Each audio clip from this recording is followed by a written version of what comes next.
मित्रों, जिज्ञासा के इस YouTube चैनल पे आप सबों का हार्दिक अभिनंदन है। मित्रों, पिछली कक्षाओं में हमने जो है आंग्ल सिख युद्ध पढ़ा दिया था।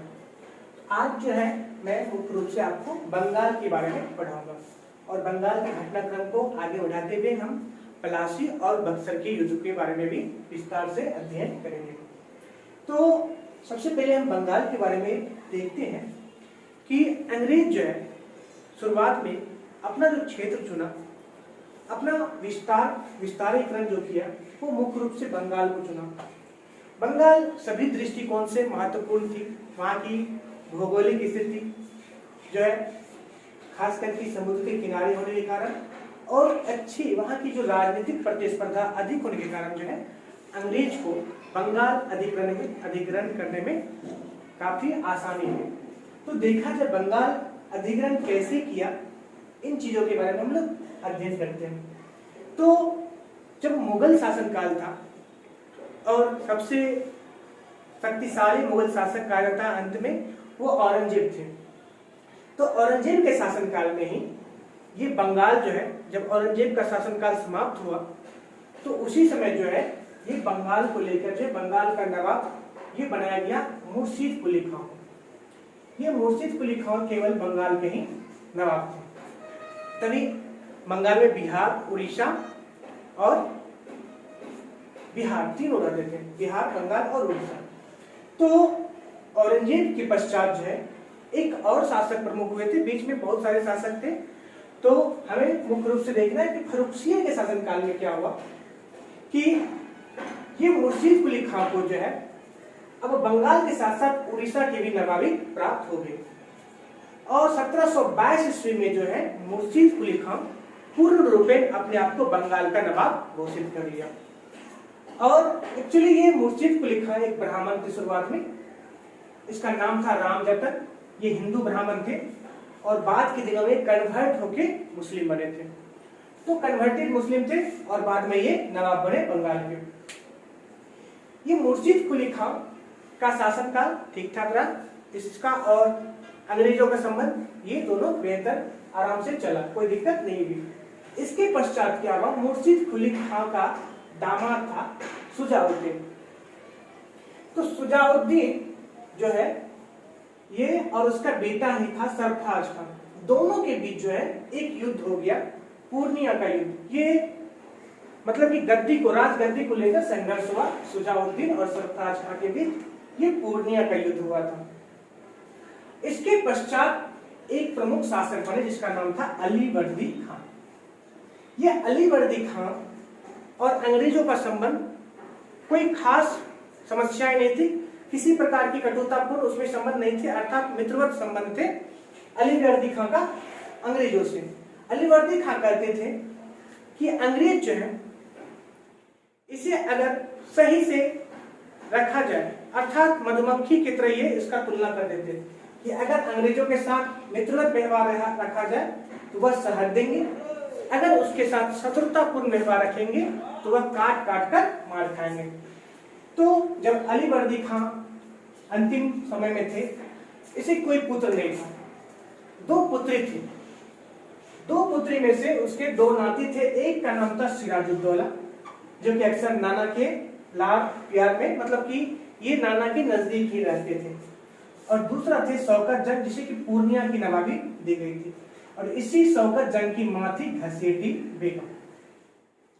तो हुआ यूं कि जब शौकत जंग को ऐसा पता चला कि ये नाना जी जो है ये सिराजुद्दौला को बंगाल का नवाब बना रहा है, तो ये उनकी मौसी और उनका मौसेरा भाई जो है दौड़े दौड़े आया और साथ ही साथ एक और बंगाल के ही लोग थे, अर्थात उसके दरबार से संबंधित थे राजदुर्लभ। ये तीनों मिलकर क्या किए, सिराजुद्दौला के खिलाफ यहाँ पे विद्रोह छेड़ दिया। और सिराजुद्दौला के साथ जब विद्रोह हुआ तो ये हुआ था कटिहार की एक जगह है मनिहारी। इस मनिहारी नामक स्थान पर युद्ध हुआ सिराजुद्दौला और शौकत जंग के बीच। इस जंग में जो है इन तीनों का खात्मा हुआ, अर्थात घसीटी बेगम और शौकत जंग को पराजित किया। इसकी जो भी संपत्ति थी जब्त कर लिए गए। ये राजदुर्लभ भाग के चले गया अंग्रेजों के पास और यहीं से जो है सिराजुद्दौला और अंग्रेजों के बीच और जो है मतलब कटुतापूर्ण संबंध होना शुरू हो गया। कटुतापूर्ण संबंध होने के कई कारण थे। सिराजुद्दौला जब बने शासक तो हुआ यूं कि फर्रुखियत के समय ही जो है उसे जो है एक परमिट दिया गया था, लाइसेंस पास।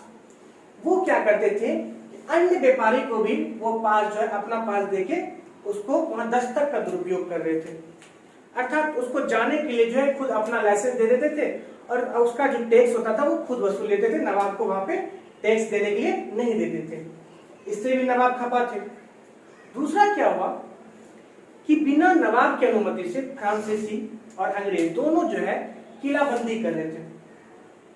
जब किलाबंदी कर रहे थे तो उसी दौरान जो है यहां से राजदौलत तो भागी गई थी इसके पास, पहला। दूसरा वो परमिट दस्तक का दुरुपयोग कर रहे थे। तीसरा बिना नवाब की अनुमति से वह जो है किलाबंदी जब कर रहे थे तो नवाब ने उसको पहले आदेश दिया कि किलाबंदी बंद करो। फ्रांसीसियों ने बंद भी कर दिया चंदननगर में किलाबंदी करना, लेकिन अंग्रेज नहीं माने। इस लेके जो है सिराजुद्दौला गुस्सा गए और उसने क्या किया, जो वहां पे क्लाइव सब थे उनको जो है वहां से पूरा एकदम से पीछा करते हुए भगाते भगाते उसको फुल्टा द्वीप पे पहुंचा दिया। फुल्टा द्वीप को बोलते हैं जुअर द्वीप, अर्थात काफी मच्छर भी होता है वहां पे उसको भेज दिया। 1 वर्ष लगभग वो रहे वहां पे।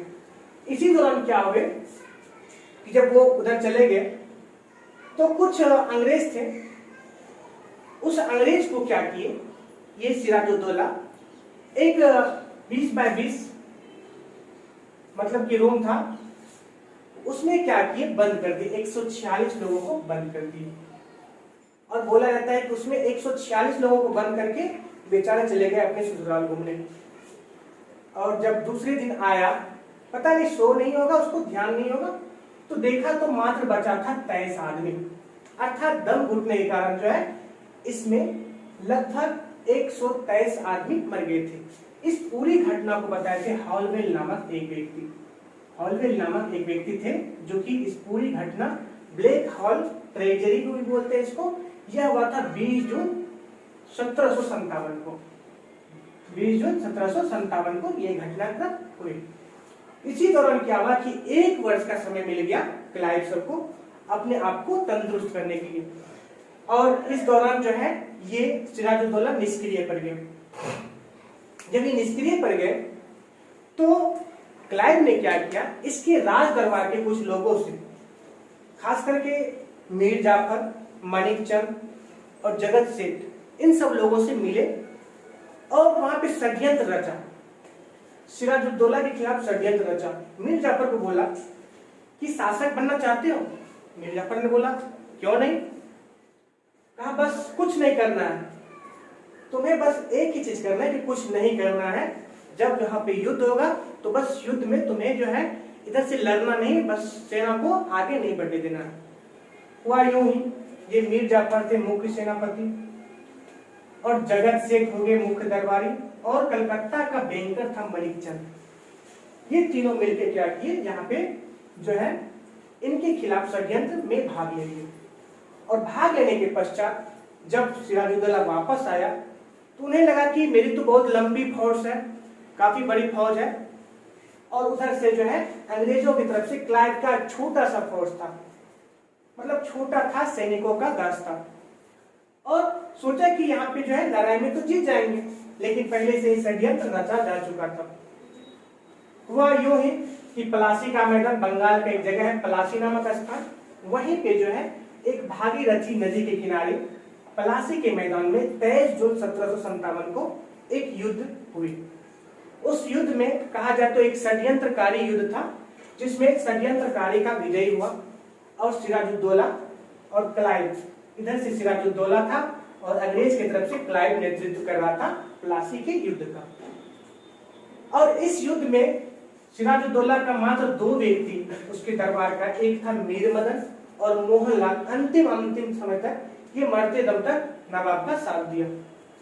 और उस युद्ध में जब किसी ने साथ नहीं दिया तो सिराजुद्दौला भागना शुरू किया, और भागते समय क्या हुआ, ये मीर जाफर का पुत्र था मीरन, इसने पकड़ा और मोहम्मद बेग नामक व्यक्ति से उसकी हत्या करवा दी। और हत्या करने के पश्चात बंगाल का नवाब अब कठपुतली नवाब बन गया मीर जाफर। और मीर जाफर जब नवाब बना तो उसने जो है अंग्रेजों के हिसाब से काम किया, अंग्रेजों को बहुत सारे धन भी दिए। लेकिन कुछ कारणवश अंग्रेज को लगा कि अब ये अधिक धन नहीं दे रहा है।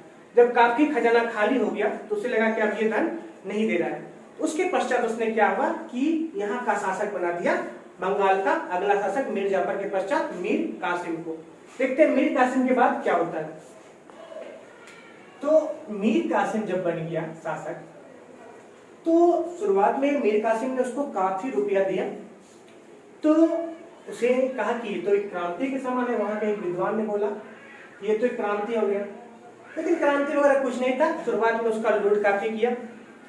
अब जब काफी लूट हुई तो मीर कासिम ने सोचा कि इस प्रकार से तो खजाना पूरा खाली नहीं हो जाएगा, तो फिर शासन आगे कैसे चलाया जाएगा। इसने क्या किया, सबसे पहले राजधानी परिवर्तन किया। जो राजधानी था वो मुर्शिदाबाद से इसने क्या किया, मुंगेर ले आया राजधानी। ठीक है, इससे पहले जो था बंगाल की राजधानी मुर्शिदाबाद थी और ये लेके आ गया मुंगेर, ये बिहार। और मुंगेर में ही आप जानते हैं कि वहां पे बंदूक की फैक्ट्री लगवाई, सिगरेट की फैक्ट्री लगवाई और अपने सैनिकों का प्रशिक्षण जो है यूरोपियों से करवाना शुरू कर दिए। अंग्रेज को जो है थोड़ा सा खटकने लगा कि ये इसको नवाब हम बनाए और चल रहा है अपने मन से। इसी दौरान क्या हुआ कि 1722 में ही जो है इसने क्या किया, कुछ अंग्रेज सैनिकों 22 अंग्रेज सैनिकों की हत्या कर दी पटना में, जिसे पटना हत्याकांड भी बोला जाता है। इसे कुछ ये हुआ, प्रॉब्लम ये हुई कि अंग्रेज जो दस्तक का दुरुपयोग कर रहा था, मीर कासिम ने उस पर प्रतिबंध लगा दिया। उसके बाद क्या किया, जो आंतरिक व्यापार कर था ये देखा कि ये व्यापार कर मुझे मिल ही नहीं रहा, इसने क्या किया, व्यापार कर समाप्त ही कर दिया। अब अंग्रेज को जो है वो लाभ होता था आंतरिक कर का, वो अब लाभ होना बंद हो गया। और तीसरा, जब ये सब चीज हो गया तो अंग्रेज को लगा कि जिसको हमने बैठाया वो मेरे खिलाफ ही षड्यंत्र रचना शुरू कर दिया। इसी कारण जो है अंग्रेज ने क्या किया, इसे 1763 में गद्दी से हटा दिया। और गद्दी से जब हटा दिया और फिर इसको शासक बना दिया मीर जाफर को, तो ये मीर कासिम क्या हुआ, यहां से भागते हुए चले गया ये आपका क्या कहते हैं अवध की ओर। और वहां पे अवध के शासक थे शुजाउद्दौला, अवध के नवाब थे शुजाउद्दौला, उससे मिला। और उसी समय मुगल बादशाह था शाह आलम सेकंड, इन दोनों से मित्रता करी। इसका बहुत ही बड़ा फौज था और मुगल शासक का भी फौज था। और ये अबदस्त नवाब थे मीर कासिम। इस तीनों का त्रिगुट बना। अब लगा कि अब जो है पहली बार जो है अंग्रेज ये तो अविश्वास मतलब विश्वासघात के खिलाफ जो है पहला युद्ध जीत लिया, वास्तविक युद्ध तो अब होगा। और बहुत ही लंबी फौज इन सब की। और इधर से जो है अंग्रेज के तरफ से सैनिकों का नेतृत्व कर रहे थे हेक्टर मुनरो। और कर्मनाशा नदी के किनारे जो है बक्सर के मैदान में 22 अक्टूबर 1764 को युद्ध शुरू हुआ। और यह एक महत्वपूर्ण युद्ध माना जाता है। इसी युद्ध में जो है इन तीनों शक्तियों को जो है हरा दिया अंग्रेज सैनिकों ने। और जैसे हरा दिया इसी समय अंग्रेज का वर्चस्व जो है पूरा पट गया। और अंग्रेज ने फिर क्या किया, ये तो भाग के चले गए दिल्ली और वहीं पे जो है मीर कासिम की भीख मांगते हुए मृत्यु हो गई। कभी राजा था तो कभी रंग बन गया। और फिर इसको बुलाया शाह आलम सेकंड को, इलाहाबाद में बुलाया और वहीं पे जो है इलाहाबाद की संधि की, पहली संधि इलाहाबाद में की शाह आलम सेकंड से। ये हुआ था 22 अगस्त 1765 को। ठीक है, पहला जो संधि हुआ था ये हुआ था आपका 12 अगस्त को हुआ था। ये जो हुआ था पहला संधि हुआ था ये 12 अगस्त 1765 को हुआ था। और दूसरा संधि हुआ था 16 अगस्त 1765 को। तो पहला संधि जो हुआ यह शाह आलम सेकंड के साथ हुआ। ठीक है, इस पर युद्ध का हर्जाना भी डाला गया और इसे कह दिया गया कि अब जो है किसी प्रकार से तुम अंग्रेजों के खिलाफ नहीं रहोगे। और इसके दरबार में, राज दरबार में कुछ अंग्रेज अधिकारी भी रखा गया, जिसका खर्च खुद दरबार से देना पड़ता था। और दूसरी संधि की गई अवध के नवाब शुजा-उद-दौला से 16 अगस्त 1765 को। पहला हुआ था 12 अगस्त 1765 को, दूसरा हुआ 16 अगस्त 1765 को। और शुजा-उद-दौला पर भी जो है युद्ध का पूरा हर्जाना डाला गया। इस प्रकार से जो है अब जो है यहाँ पे द्वैध शासन लागू किया गया, अर्थात इसी दौरान जो है अब बंगाल में यहाँ पे 1765 में द्वैध शासन का दौर लागू हो गया, द्वैध शासन शुरू हो गया। और ये द्वैध शासन 1773 तक चला। जब तक कि रेगुलेटिंग एक्ट नहीं आया तब तक जो है द्वैध शासन चलता चला गया। इस प्रकार से आज के लिए हम लोग जो है इसी बक्सर युद्ध और प्लासी युद्ध के साथ अपनी क्लास को यहीं पे स्थगित करते हैं। मिलते हैं अगले वीडियो में।